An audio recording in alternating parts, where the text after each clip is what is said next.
Hello everyone, welcome to all in today's biology lecture. You are learning the chapter number 5, that is the cell structure and organization. In today's lecture, I will cover the second component of eukaryotic cell, that is the cell membrane, or it is also known as plasma membrane or biomembrane. So let's study about the cell membrane. It is the outermost membrane in an animal cell, and in a plant cell or in a protist cell, the outermost layer is the cell wall, and inner to the cell wall there is the cell membrane. And in animal cell, outermost layer is the cell membrane or plasma membrane or biomembrane. So let's study about the plasma membrane. So it is thin quasi-fluid structure present both extracellularly and intracellularly. See this diagram. In this diagram or image, the outermost layer is the plasma membrane, and if we modify it or if we magnify it, it looks like that. Okay, this is the plasma membrane or cell membrane. Here is the, in this diagram, this is the diagram of animal cell, and this outermost layer of this cell is plasma membrane or cell membrane. So this plasma membrane or cell membrane present extracellularly and intracellularly. Extracellularly and intracellularly. So extracellularly it is present around protoplast. Protoplast म्हणजे जो inner जो matter आहे सगळा, हा जो सेलमधला जो matter आहे, सगळा सायटोप्लाझम आहे, त्याला सराउंड करणारं जी सेल वॉल आहे किंवा प्लाझ्मा मेम्ब्रेन आहे, it is extra cellular. And intracellular means it is present around most of the organelles in eukaryotic cell. Eukaryotic सेलमधले जे बरेचसे ऑर्गनेल्स आहेत त्यांना सराउंड करणारा जो प्लाझ्मा मेम्ब्रेन आहे, it is extracellularly. So it separates cell organelles from cytosol. Cytosol means cytoplasm. हा जो इंट्रासेल्युलर प्लाझ्मा मेम्ब्रेन आहे हे काय करतं, it separate the cell organelles. Cell ऑर्गनेल्सला सेपरेट करतं फ्रॉम दी सायटोप्लाझम. सायटोप्लाझमपासून ते सेपरेट करतं. After that, the thickness of the membrane, biomembrane. So the thickness of biomembrane is about 75 angstrom. So angstrom is represented by this letter. Okay, so angstrom, it is the metric unit of length. हे लेंथचं metric unit आहे, which is equal to 10 raised to minus 10 meter. If we compare this angstrom unit with meter, it is about 10 raised to minus 10 meter. Okay, which is used to measure the length or width. Okay, so this thickness is about 75 angstrom. So under electron microscope, cell membrane appears trilaminar.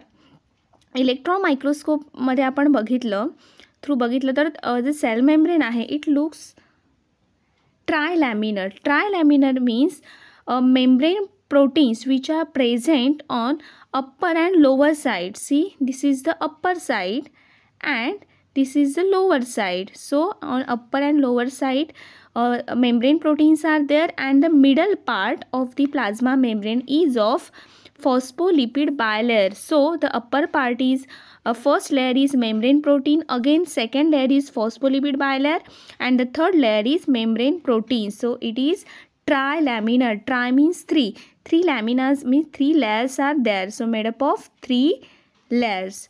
Then it shows presence of lipids, mostly phospholipids arranged in bilayer. Plasma membrane shows the one layer of phospholipids. Phospholipid means the phospholipids are a special type of lipids which have a phosphate group attached to it. Phospholipid म्हणजे हा लिपिडचा असा group आहे की त्याला phosphorus attached आहे. असा एक layer दिसतो आणि त्यामध्ये फॉस्फोलेयर्सचे 2 लेयर असतात, हेड आणि टेल, आणि इथे सुद्धा हेड आणि टेल असे लेयर्स आहेत. So it is bilayer. Bi means two. Phospholipid bilayer. Phospholipid means the special type of lipids which have a phosphate group attached to it. Then lipids possess one hydrophilic polar head and two hydrophobic non-polar tails. Lipids have one hydrophilic polar head. See here, these rounded structures are the hydrophilic polar heads, and their tails, these are hydrophobic non-polar tails. So hydrophilic means water loving जे असतात, त्यांना hydrophilic म्हणतात, आणि water hating जे असतात these are hydrophobic. So these non polar tails are hydrophobic, so they are opposite to the water. हा जो layer आहे तो वॉटरचा लेअर आहे, वॉटर. ओके, सो त्याच्या कॉन्टॅक्टमध्ये येऊ नये म्हणून मध्ये हायड्रोफोबिकचा लेअर आहे, म्हणजे हेड रिजन आहे. हेड रिजन कसं आहे, हायड्रोफोबिक आहे, आणि मध्ये वॉटर फोबिक आहेत, हायड्रोफोबिक आहेत, म्हणून ते मध्ये आहेत. These are hydrophobic non polar tails. Then they have both the type of nature, hydrophilic and hydrophobic type of nature is there in a phospholipid. So they are amphipathic. Amphi means both the type of nature is found in phospholipid, so they are amphipathic. Then lipid molecules are arranged in two layers, so they are considered as bilayer in such a way that their tails are sandwiched in between two heads. See this image, this is the uppermost layer, this is head region, okay, and these are tails. Okay, so these tails are sandwiched in between two heads. Again you see here, these are head region and this is also head region, and their tails are sandwiched in between these head region. दोघांच्या मध्ये ते असतात.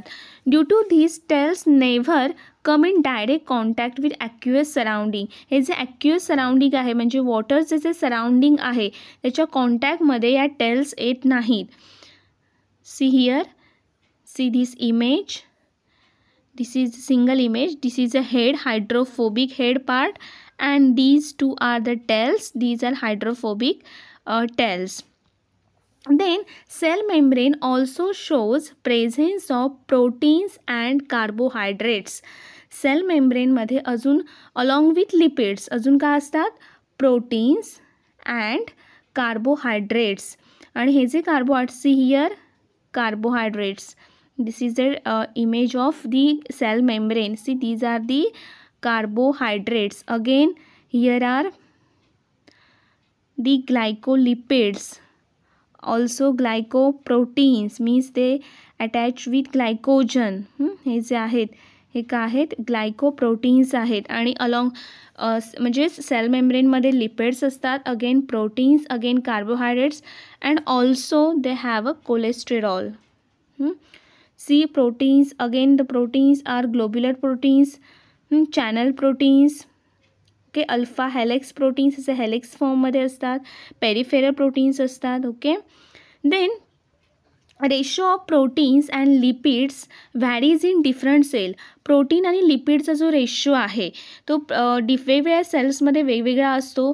For example in human beings RBC show approximately 52% protein and 40% of lipid. जे RBCs असतात human बीइंग्समध्ये, means red blood cells और red blood corpuscles, त्यांच्यामध्ये 52% proteins असतात आणि 40% लिपिड्स असतात. हा रेशो अदर जे सेल्स असतील त्यांच्यामध्ये वेगळा असू शकतो. Then fluid mosaic model.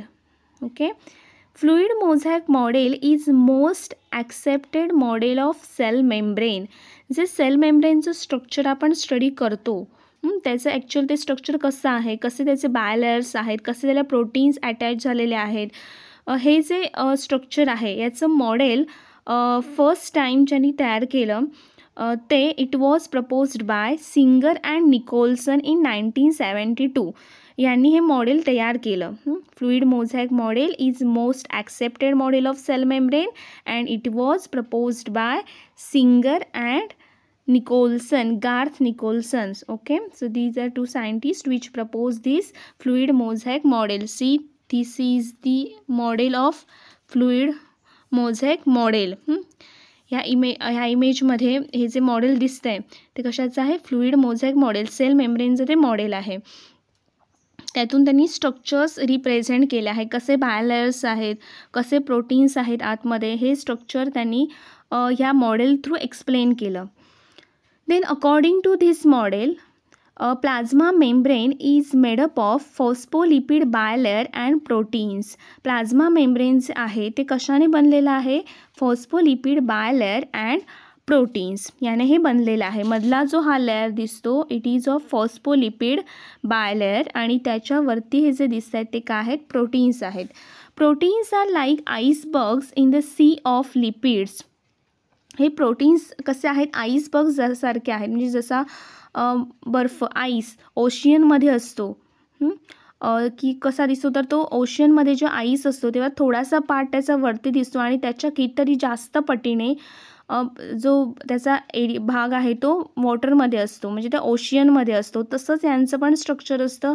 प्रोटीनचा वरचा जो भाग असतो तो थोडासाच आपल्याला वरून दिसत असतो आणि खाली त्याचा खूप मोठा भाग, large part of this protein is embedded in that membrane, त्या मेम्ब्रेनमध्ये एम्बेड झालेला असतो. Okay, so proteins are like icebergs in the sea of lipids.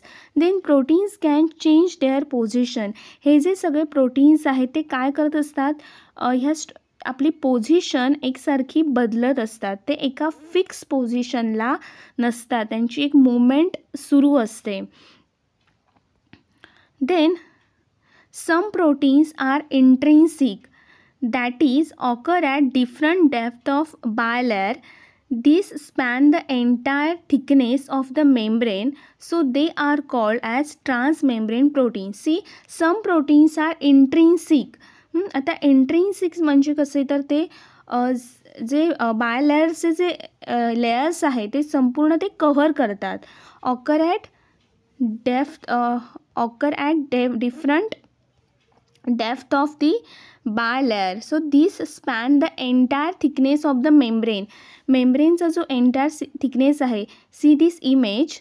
In this image you can see that this is a head part, this is a tail part, again this is head part, this is tail part. So this is the whole is the phospholipid bilayer. हा जो पूर्ण part आहे तो कशाचा आहे, हा phospholipid बायलेयर्स आहे आणि हे जे प्रोटीन आहे त्याने हा पूर्ण एरिया फॉस्फोलिपिड बायलेयरचा कव्हर केलेला आहे. आणि त्यामुळे असे जे प्रोटीन्स असतात जे पूर्ण एरिया कव्हर करतात, so they span the entire thickness of the membrane, पूर्ण थिकनेस त्यांनी कव्हर केला आहे. So they R called as transmembrane proteins. त्यामुळे त्यांना काय म्हणायचं, transmembrane proteins. So they form channels for passage of water. असे जे ट्रान्समेम्ब्रेन प्रोटीन्स आहेत, हे जे आपण हा जो ट्रान्समेम्ब्रेन प्रोटीन आहे ते काय फॉर्म करतात, ते form channels for the passage of water. Water pass होण्यासाठी एक वे प्रोव्हाइड करतात. देन एक्स्ट्रिन्सिक प्रोटीन, म्हणजे जसे इंट्रिन्सिक प्रोटीन बघितले आपण, म्हणजे पूर्ण त्यांनाच ट्रान्समेम्ब्रेन प्रोटीन म्हणतात, पूर्ण एरिया कव्हर करतात. तसेच दुसरे आहेत एक्स्ट्रिन्सिक और पेरिफेरल प्रोटीन्स.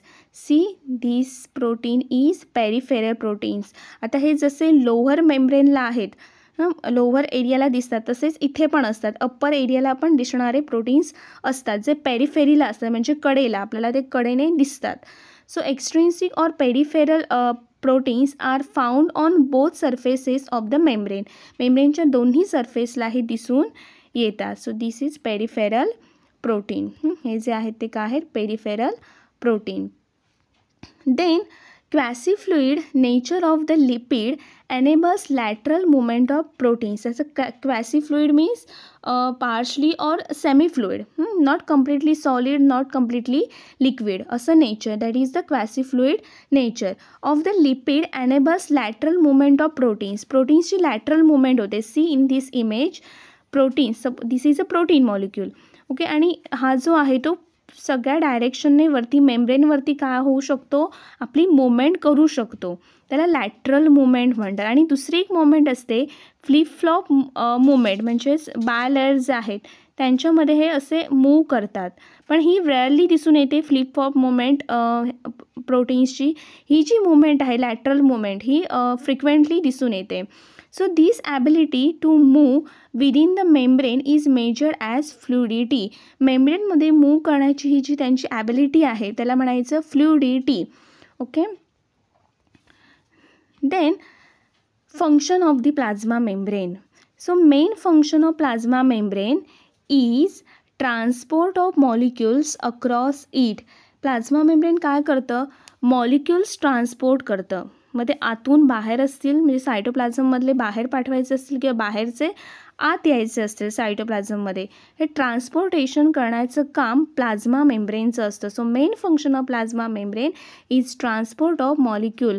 ह्या इमेजमध्ये बघू शकता हे का आहेत, बरेच मॉलिक्युल्स आहेत आणि ते काय होत आहेत, ह्या मेम्ब्रेनमधून पास होऊन परत आतमध्ये येत आहेत, सायटोप्लाझममध्ये येत आहेत. पण हे सगळेच जे मॉलिक्युल्स आहेत किंवा आयन्स आहेत, काय ॲटम्स असतील, हे सगळेच आतमध्ये येत नाहीत, काहीच आतमध्ये येतात. So the property of the cell membrane of permitting only specific substances is called selective permeability. हे मेम्ब्रेनमधून काही स्पेसिफिक जे सबस्टन्स आहेत तेच आतमध्ये येतात, त्यामुळे यांना काय म्हटलं जातं, म्हणजे आतमध्ये किंवा बाहेर ते काहीच सबस्टन्स परमिट होऊ शकतात, म्हणजेच ते तिथून ट्रान्सपोर्ट होऊ शकतात. त्यामुळे ही जी प्रॉपर्टी आहे प्लाझ्मा मेम्ब्रेनची, it is known as selective permeability. त्याला काय म्हणायचं, selective permeability. So the main function of plasma membrane is transport of molecules across it.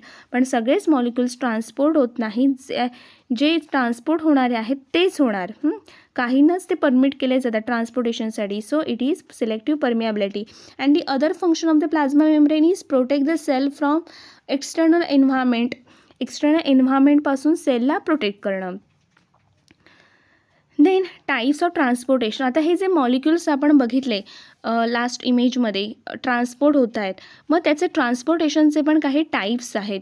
C here types of transportation: passive transportation, active transportation.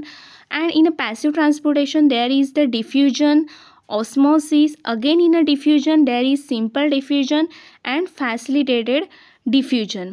असे याचे काय आहेत, types आहेत. आता आपण पहिलं जे बघूया ते, आणि दुसरा जो टाईप आहे तो ॲक्टिव्ह, ते आपण पुढे बघूया. तर passive transport. See here, during passive transport, many molecules move across the membrane without spending energy. हे जे passive transportation आहे त्याच्या थ्रू जेव्हा ट्रान्सपोर्ट होतात, म्हणजे जे आयन्स, ॲटम्स, मॉलिक्युल्स कोणती एनर्जी ची गरज एनर्जी युटिलाइज न करता ट्रान्सपोर्ट होतात, अशांना पॅसिव्ह ट्रान्सपोर्ट म्हणायचं. मग हे ट्रान्सपोर्टेशन कसं होतं, तर डिफ्युजन मेथडने होतं. मग त्यामध्ये सिम्पल डिफ्युजन एक आहे आणि दुसरं आहे facilitated diffusion. Simple diffusion and facilitated diffusion. First see simple diffusion. So solutes move along the concentration gradient from higher to lower concentration. See here in this image, here is the concentration gradient, means difference in concentration. आता इथे जास्त दिसत आहेत आपल्याला ions, atoms, molecules जे काही आहेत ते, आणि इथे कमी दिसत आहेत. So this is a difference. आणि most of the times what happens, always there is the moment it takes place from high concentration to low concentration. So आणि त्यामुळे जेव्हा हाय कॉन्सन्ट्रेशनकडून लो कॉन्सन्ट्रेशनकडे जायचं असतं तेवढी एनर्जीची गरज नसते, ते सिम्पली ते डिफ्युजन होतं. मग अशा टाईपचं जे डिफ्युजन असतं, diffusion takes place from higher to lower concentration is the simple diffusion. See in this image इथे बघू शकता हे सिम्पल डिफ्युजन आहे. म्हणजेच हे जे ट्रान्समेम्ब्रेन, हे जे मेम्ब्रेन आहे प्लाझ्मा मेम्ब्रेन, हा जो एक आयन्स आहे, ॲटम्स आहे किंवा एक सबस्टन्स आहे, तो डायरेक्टली या प्लाझ्मा मेम्ब्रेनमधून आतमध्ये आला. This is a simple diffusion. त्यानंतर facilitated diffusion. It is the process of spontaneous passive transport of molecules or ions across a biological membrane via specific transmembrane integral proteins.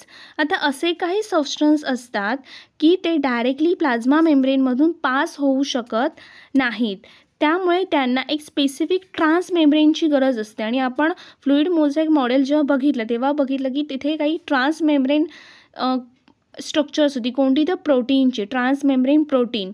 मग हे integral proteins झाले, ते पूर्ण तो प्लाझ्मा मेम्ब्रेनचा एरिया कव्हर करतात आणि त्यांच्यामधून हे डिफ्युजन होत असतं.